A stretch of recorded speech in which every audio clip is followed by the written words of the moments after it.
Hello and welcome to another edition of Motor Cars Enthusiasts. Right off the bat on the old show today. Stop me if you heard this situation before. Ferrari's going to build an SUV. Yes, the rumor is back again after only maybe a handful of weeks where there were some reports that Ferrari was going to build it on the platform of the old FF/GTC. But now the rumors are floating out again as head of Ferrari, Sergio Marchionne, has come out and said that he wants the company, that being Ferrari, to be selling 10,000 units over the next several years. And albeit a Ferrari SUV sounds a little bit wonky, that will definitely get sales up because I'm assuming there's a lot of boomers out there, elderly boomers, who may have a little bit of expendable cash, would love to take the old grandkids on the school run in a Ferrari. So it'll be interesting to see what could come of this. But with more rumors, could we get to see a concept version or maybe an announcement coming as early as Geneva Motor Show in September? We'll have to wait and see on that front. If you want to see what this vehicle may look like, hit the link in the show notes, take you over to the Motor Cars Enthusiast Facebook page. Topspeed.com's done a nice little rendering that looks pretty doggone good, so check that out if you want to see what this car could look like. Another group under FCA's umbrella being Maserati, and the head of that being Sergio Marchionne again, who came out over the past several days and said that Maserati, past 2019, that all their new vehicles that they're developing now will have some sort of electrification behind them past the year 2019. And by probably around 2022, they're hoping to have the entire lineup running some sort of electrification, that being hybrid, maybe even EV. Be interesting to see a manufacturer who's gone full on this direction, especially in this high-end space that is kind of not the real norm for a hybrid or EV, even though Tesla's a little bit on the high-end side of things. So be interesting to see how Maserati does with this particular interesting space. Next up on the list, well, if you haven't seen the photographs, or obviously if you haven't heard the rumors that Corvette and General Motors are going to build a mid-engine Corvette over the next several years, albeit that rumor's been around probably since as long as they've been alive that they were going to build a mid-engine Corvette. There are some photographs that is plastered all over the old interwebs over the past several days of a very heavily camouflaged, even though it looks amazing, at least to me.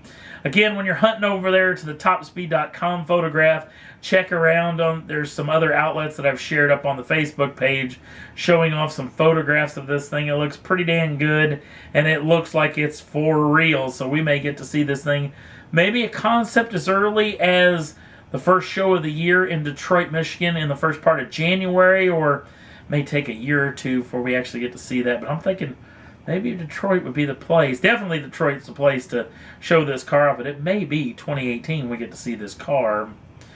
Next up on the list, BMW has blessed us with some pretty interesting teaser photographs of what looks like a brand new Speedster. The trick is, when we talk a lot about these cars that we've talked about so far in this program that may be years away, this one is not. August 17th of 2017, this vehicle will make its official debut. We know little to nothing about it, at least as of now. We'll know a whole lot more just in a handful of days, so we'll keep you in tune. Next up on the list, interesting story around the forks over at Volkswagen. Reuters is actually reporting that the board of directors has said no to selling any of the assets inside of the company. I know we've talked about on this program, there's been a lot of talk all over every other outlet that Volkswagen may have to sell off some of the groups inside of the company to pay off this whole diesel scandal situation.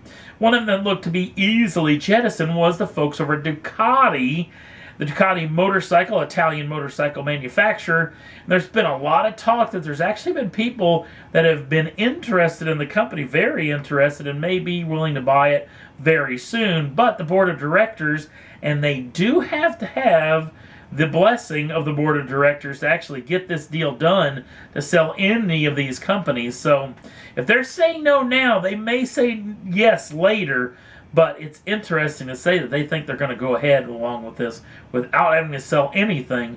That's the way the board of directors is looking at things. So it's interesting to see this over the next several weeks. And then last up on the list, well, it's time to do a review of the Top Gear America on BBC America. This is a show that I think is an answer to a question that no one was asking, because it just doesn't make any sense why the BBC would do another version of Top Gear on their same channel that's basically a carbon copy of Top Gear. They have a studio, they have 3 hosts of the show, they have a celebrity in a car that goes around a track, the Stig is there obviously, and they do several segments using automobiles. I really think the BBC should have gone a different direction in this deal, kind of the way I thought they should have done in the 2.0 version of the UK show, even though I kind of starting to shine really well on the new UK show. But this thing is still a little bit robotic. Between the presenters themselves, I feel that William Fichtner, who is kind of the main guy on this deal, Hollywood actor, and he's treating this much like he's playing a character in a movie. And somewhat Antron Brown and Tom Ford are kind of along for the ride for somewhat of some comedic effect. Now, they did do some playing around with some cool stuff. The brand new Honda NSX was in the first film, along with Ford's brand new SVT Raptor was in it as well. And they did a little community grouping inside of some Baja Bugs in Baja, Mexico. The thing is shot beautifully, well put together as usual. Like I said, a little bit robotic in sections, especially the chemistry between the 3 main hosts, which were going to take some time to kind of get this deal together. But it still just doesn't make any sense. If you're going to make another Top Gear, but just do it like the other American Top Gear, the one that used to be on the History Channel, if you're familiar with that, those 3 guys, which actually I thought they should have just, if they were going to do a Top Gear America, plug those 3 guys. The chemistry was amazing with those 3, and especially with the show that they were doing, it was fantastic. I mean, those 3 guys, that being Adam Ferrara and Tanner Faust and Rutledge Wood, they worked very, very well together and were extremely entertaining together. So it's going to take some time for these 3 guys to get it together, but it just doesn't make any sense. I mean, you're going to do a whole show that's basically going to be the exact same thing as UK Top Gear, just in a different place, in a different time, and a different country, and it just doesn't make any sense why you would do this. But albeit, more Top Gear is always fun to watch, so it's going to be interesting to see how this show does over the next several weeks. I'll probably do a review coming up at season's end just to see what the whole show was all about and whether it gets pretty doggone good. And it's not bad. At least it's pretty good at the way it sits, but still just doesn't make any sense why they're actually doing this show. And that's all there was that I thought was worth talking about for this edition of Motor Cars Enthusiasts. Don't forget to like us over on the Facebook page. Links down in the show notes. Also, if you'd like to subscribe to the channel, you can do so at any time to get the first dibs on the brand new shows as soon as they come out. Thanks for watching. See you again real soon.